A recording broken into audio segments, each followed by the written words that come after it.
Hi, Mama. Welcome to episode 2 of the Abundant Mother podcast. I'm your host, Alexa Oliveri, and it is so lovely for you to be here today. This podcast is real, it's raw, and it's inspiring.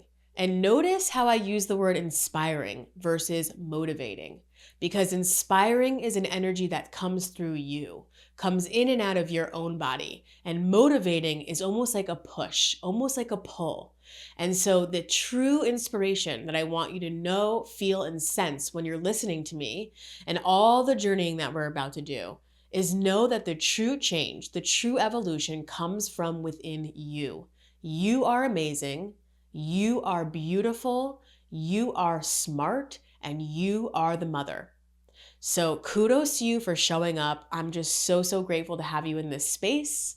And today you're going to get a little bit of a recap of me, my backstory, my bio. Why do I feel like I'm qualified to even lead this podcast right now?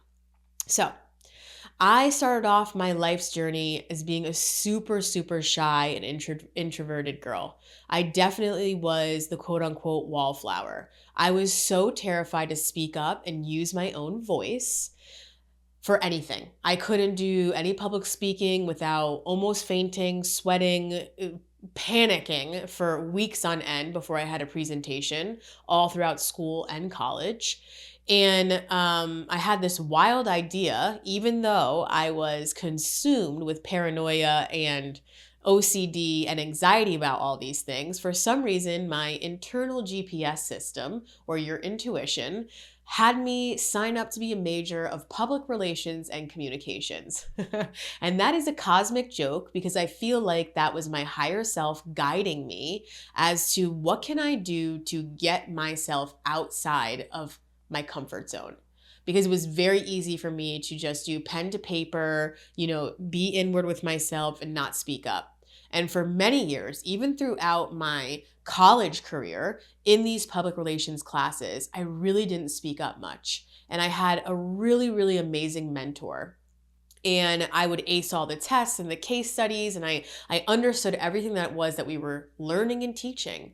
But I remember, and I'll always remember to this day, she told me, Alexa, I'm not going to give you an A in the class. And I was kind of taken aback by that.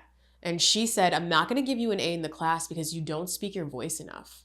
We need to hear from you in real time. We need to learn from you in the class.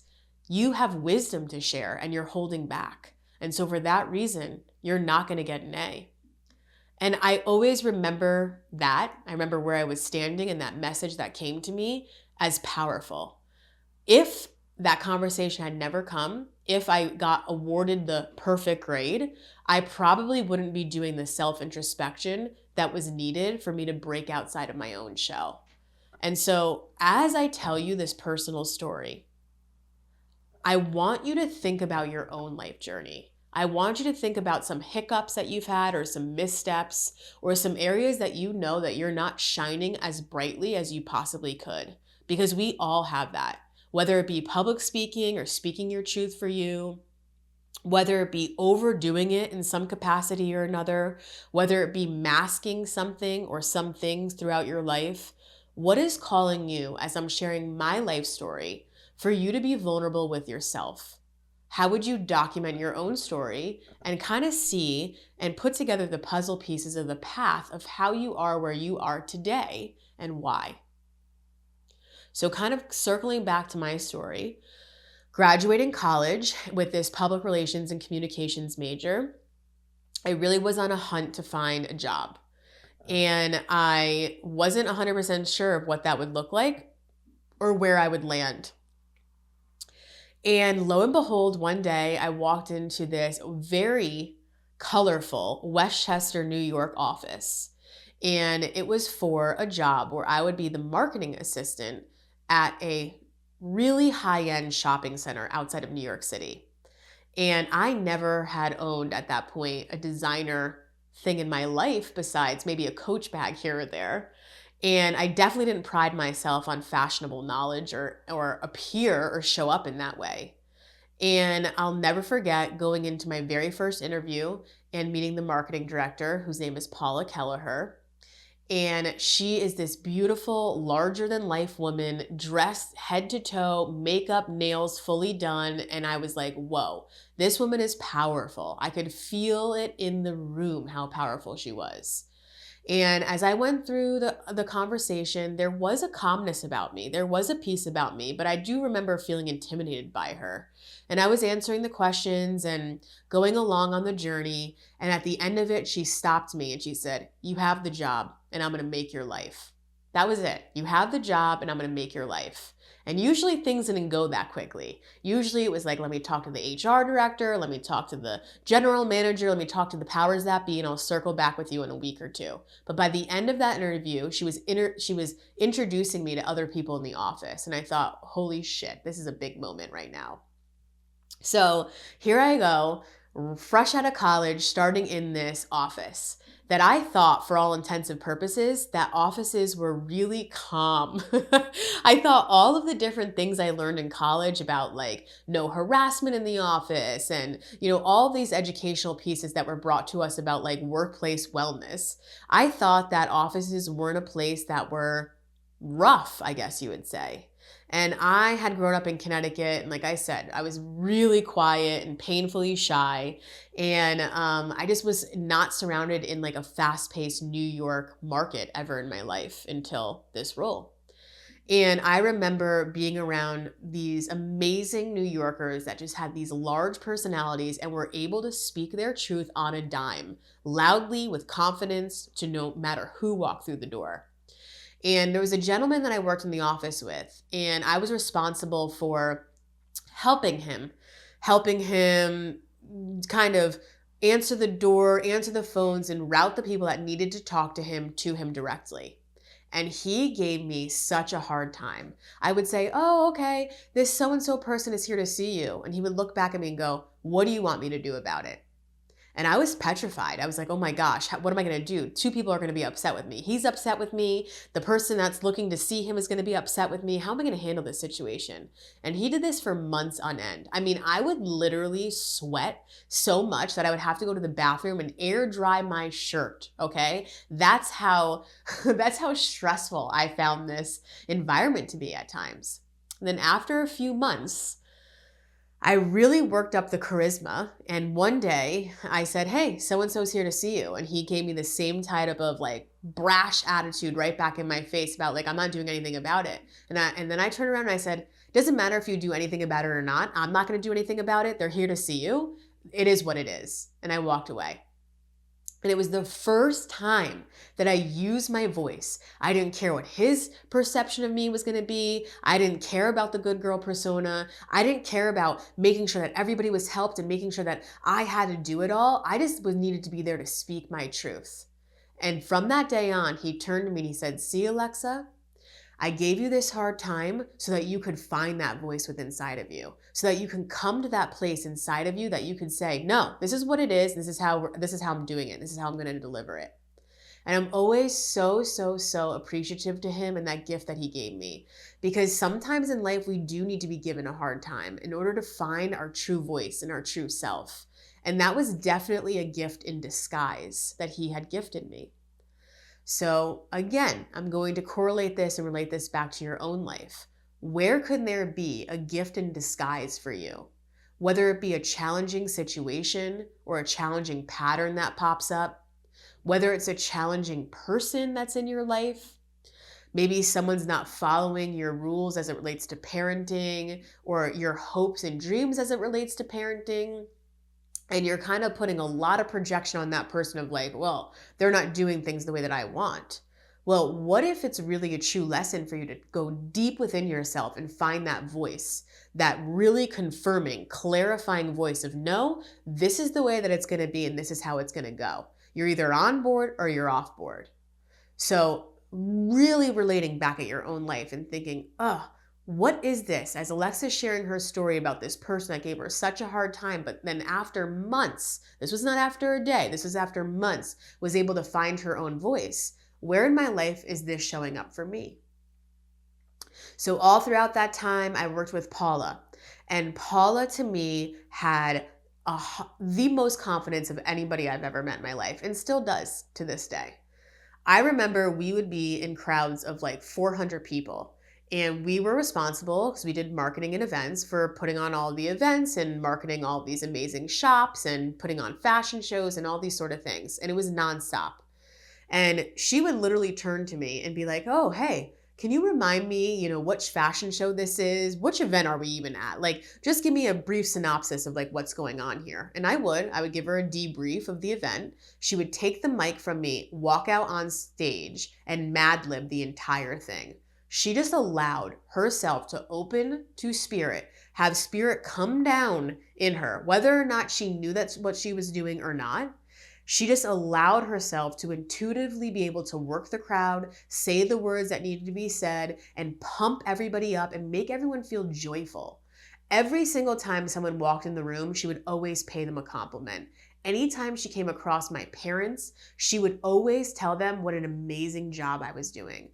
She was and is the master at making people feel good. And when people feel good about themselves and they feel good in your presence, they're going to bring their best sense of self forward all the time, period. And I learned from her very quickly. I was like, wow, this is a remarkable woman. And what do I need to digest and absorb from her and that I could bring into my own life? And so slowly but surely, that stage fright, that speaking up in front of others, that picking up a phone call and asking and going on a cold call and asking a business to pay in or sponsor an event that we were doing. Slowly but surely, that began to thaw out for me. And I began to feel more confident in who I was and what it was that I was creating. So after a very short time of being an assistant, I think it was like a year or a year and a half in this office and in this working position, I was promoted to be the director of marketing and business development for my very own mall. And that at the time was a huge accomplishment. I remember just then I met my now husband who was going through law school, and I literally could not afford my own rent. And I was living at home with my mom at the time. And my mom came home and said to me, "Alexa, I'm moving to Florida. You could either move with me, which I would love to have you do, or that's it, you're on your own. The time is, the clock has stopped. You need to figure out how to pay for your own rent and your own way of living. You can come with me, but if you're gonna stay here, that's it. You need to do it on your own." And I just had this intuition and this knowing that I was meant to stay in the New York area, in the Connecticut area. And I met my then husband, and like all these things started to flow. But make no mistake, I was homeless. I literally would travel with a soap bar in a plastic box. I would go from one of my best friends from college's family home to my brand new boyfriend's family home and kind of go back and forth between those houses for a while. I'm so grateful to those people that opened up their home to me at the time and supported me during that time. But I definitely was a nomad. I didn't have a place to ground myself, and I didn't have the money to do that. And that felt like, oh, interesting. There's some growth happening here. I would literally travel around with a Bradley duffel bag. And I almost said diaper bag, but not yet, not at that time. And I'd be like, oh, I wonder where I'm going to stay tonight.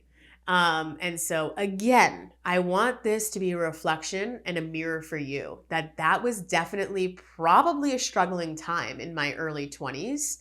And you've had those times as well. The story may look a little bit different, but what did you experience that really shaped you and grew you into the person that you are now?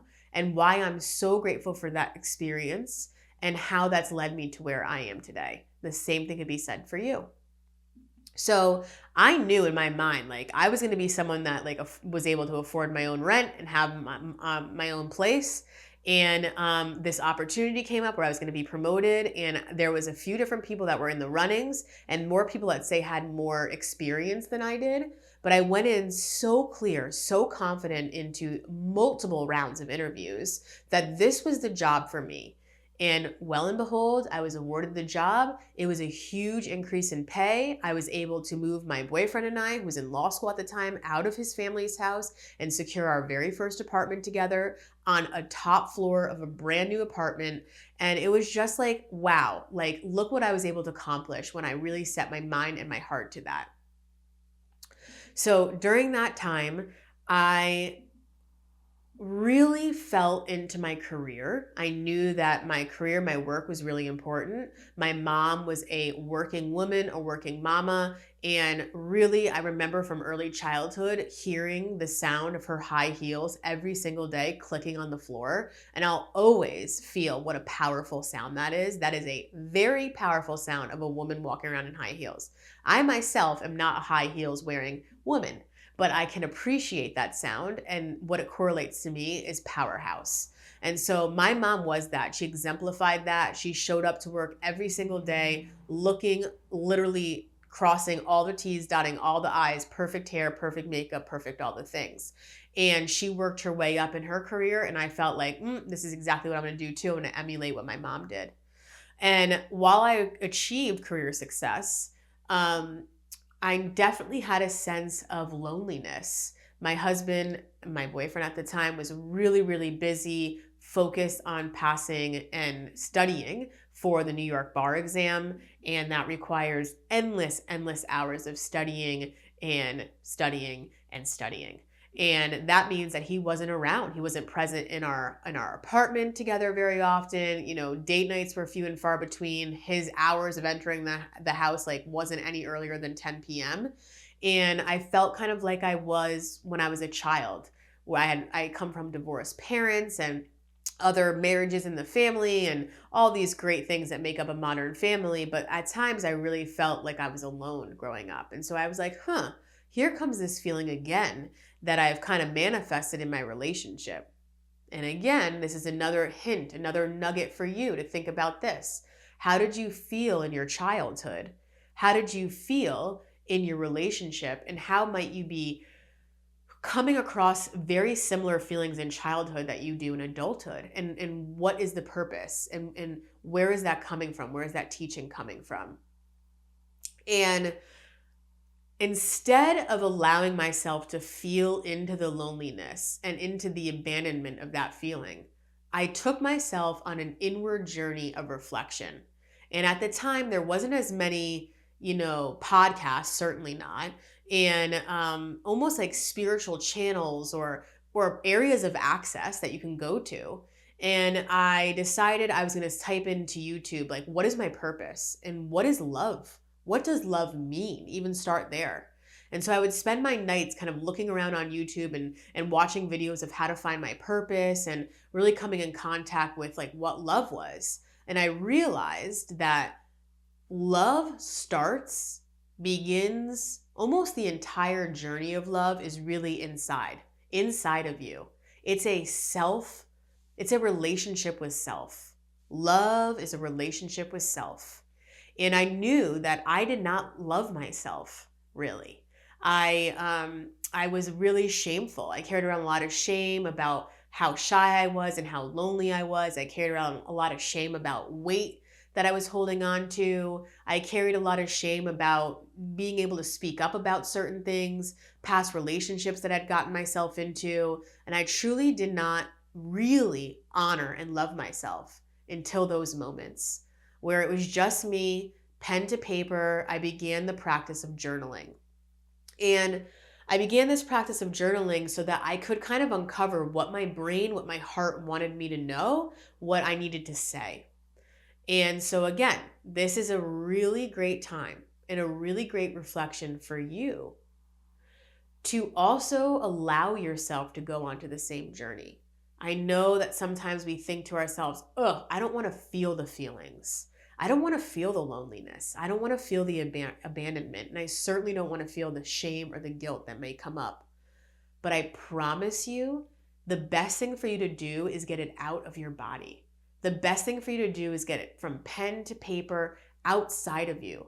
Because when we don't do that, that shame, that guilt, that yuck, and that stuck gets lodged in our body. And it then comes out as actual pain elements in our body. Maybe your shoulders are starting to hurt. Maybe your stomach has been feeling off, maybe for a long time. Maybe your knees or your ankles bother you or your back. All of this is coming to tell you that there's some sort of stored trauma. There's some sort of stored pain, and it's now time for you to release that. So if you can take this and just go, I'm going to go on a journey with myself, and I'm going to allow myself to take pen to paper and just kind of see through the lens of curiosity what comes out, I promise you, you will feel lighter coming out of it. And on top of it, this is the greatest work that we can do as mothers. This is the greatest work that we can do so that way we can actually heal the trauma, the pain, the upsetment that's within us. And so our children don't have to face that. Our children don't have to come to terms with that same pain, and then they have to deal with how to heal it. It's up to us to heal ourselves so that way we can step into this motherhood as the purest channel that we are and really be able to observe them in their childhood and support them in their childhood. This is literally the goddess work for being a mom. And I know that you're ready to do this because you're here and you're listening to this now. So another food for thought, if you can take this, whether you're driving and you're hearing this, whether it's nighttime and you're listening to this, maybe you're writing a sticky note about like, yes, I'm committing to writing this out, putting it on your phone, like, yes, I am. I'm going to like create this to be my soul's work, my homework that I'm going to do for my children and for myself. This is that nugget of reminder for you. So today, we kind of journeyed through part one aspect of my bio, of my journey. And I'm asking you to reflect back on your own journey as you're hearing my story and how you can take this and further your own education, further your own inspiration, and most importantly, further your own self-love, because that's what we're really here to do. So I am going to end this episode, and you're going to come back for episode 2, all about the second half of my journey that's led me to here, and other introspections and reflections that you can take on your own. But I want you to also remember and know that we, mothers and grandmothers and experts in the field of mind, body, soul, and wellness, have created a course for you that deep dives into all the stuff that we just touched upon in this episode. And it is called Abundant Moms. It is the place to be for you to immerse yourselves in the teachings and the healings so that you can be the best mom that you can be and the best woman and best version of yourself that you can be.